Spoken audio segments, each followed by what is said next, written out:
Hello and welcome to another video. Today we're having a look at the Tronsmart Onyx Ace.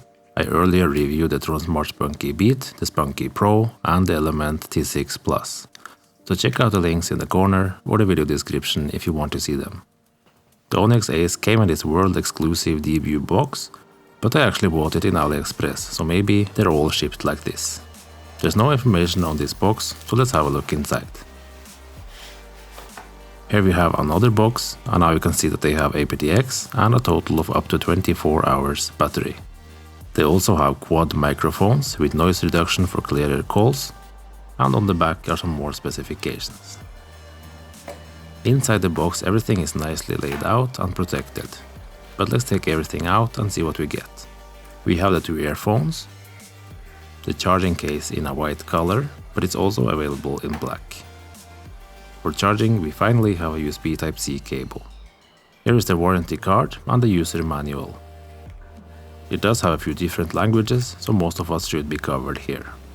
It does a good job explaining how to set it up and how to reset them if needed, and how to use the controls and so on. The case itself is made of shiny plastic, so it's a bit slippery to hold, but it's not too bad. On the front is the battery indicator, and at the bottom is the charging connector. This indicator is activated by opening or closing the lid, so it's easy to see how much battery we have left. On some other cases we have to lift one of the earphones to activate the indicator, but luckily here we can use the lid.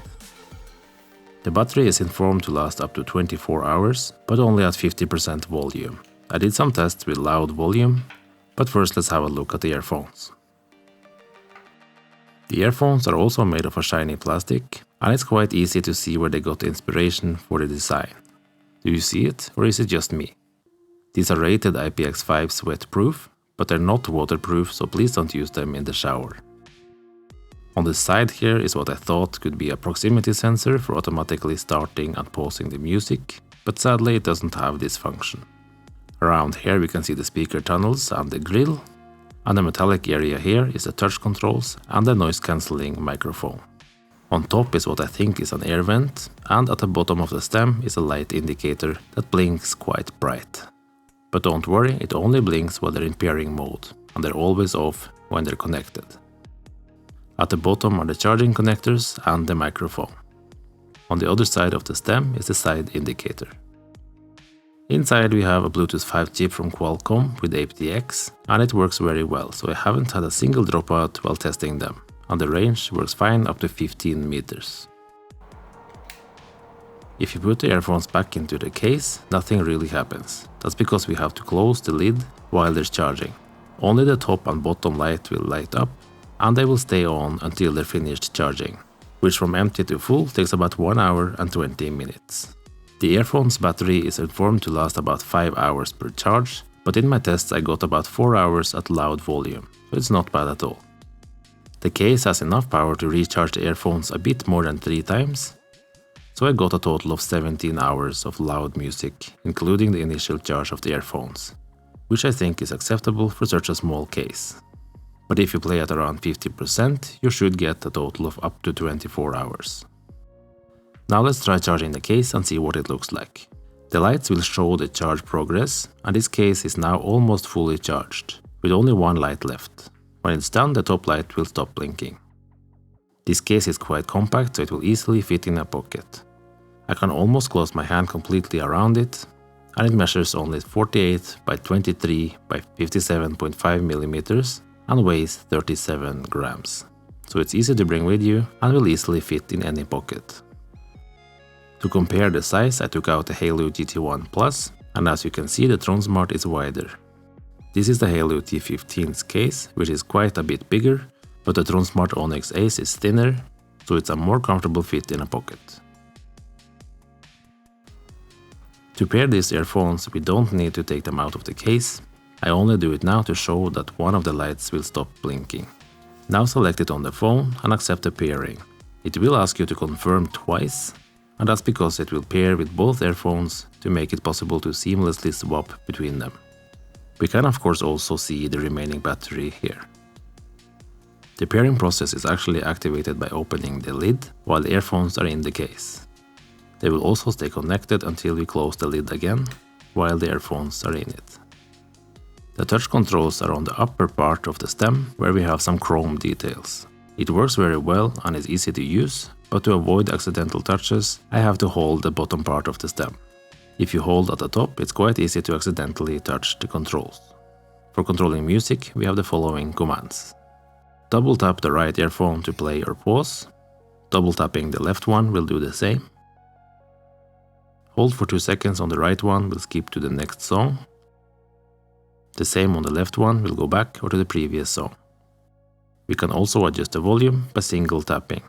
Once on the right one will raise the volume, and once on the left one will lower it.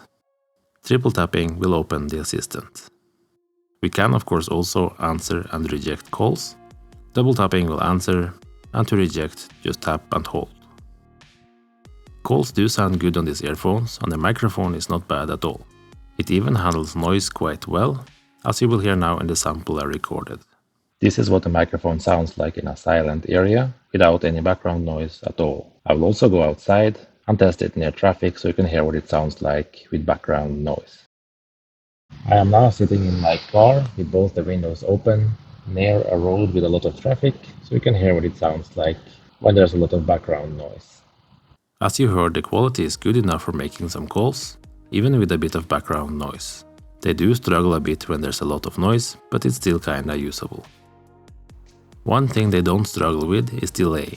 The Qualcomm aptX chip does a very good job in videos, as I can't notice any delay at all. I tested in YouTube and Netflix, and it's a pleasure to use. But if you plan on using these earphones for gaming, in games that require fast reactions to sound, you'll probably be a bit disappointed.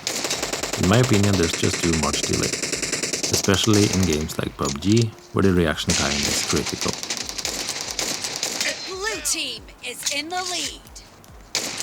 Nice shot. Kill. When it comes to comfort, the Onyx Ace sits very nicely in the ears even for many hours at a time. They have a good fit, and I can hardly feel them in the ears at all. They weigh only 4 grams each, and I do have a feeling that they sit a bit loose, but that's not the case. They're quite sturdy, and they don't even fall out if I shake my head. When it comes to sound quality, these earphones have 13mm drivers that sound crisp and clear. The balance is good from high to low, the sound is quite spacious and nicely detailed in the mids and highs. The bass is punchy, but the earphones are not of the in-ear style, so there's not going to be a perfect seal against the surroundings, meaning I can hear the surroundings, and I don't need to take them out of the ears if I need to talk to someone. Some people may like this and some may not. Anyway, the mids and highs are good with a nice separation between instruments and vocals. The bass is punchy and nice, but as expected it doesn't go very deep, so the rumbling bass is lacking. But for this style of earphones, the bass is still quite good. The volume also goes very loud, and I usually play at around 70 to 80% before it gets too loud. On the box it's informed that the battery can last up to 24 hours, but that's at 50% volume. And let's be honest, nobody plays music at 50%. I like loud music, and at 70-80%, each charge lasted me about 4 hours, and gave me a total of 17 hours of music. But that's not bad for such a small case. Overall, a nice set of earphones with good comfort and good battery. The sound is good and spacious, and even if the bass is good compared to other earphones of this type, I personally prefer earphones with more powerful bass. And that's it for my review. If you liked the video, click that like button, and if you didn't already subscribe, just click that button below the video and the bell for more. Have a nice day and see you in the next video. Bye bye.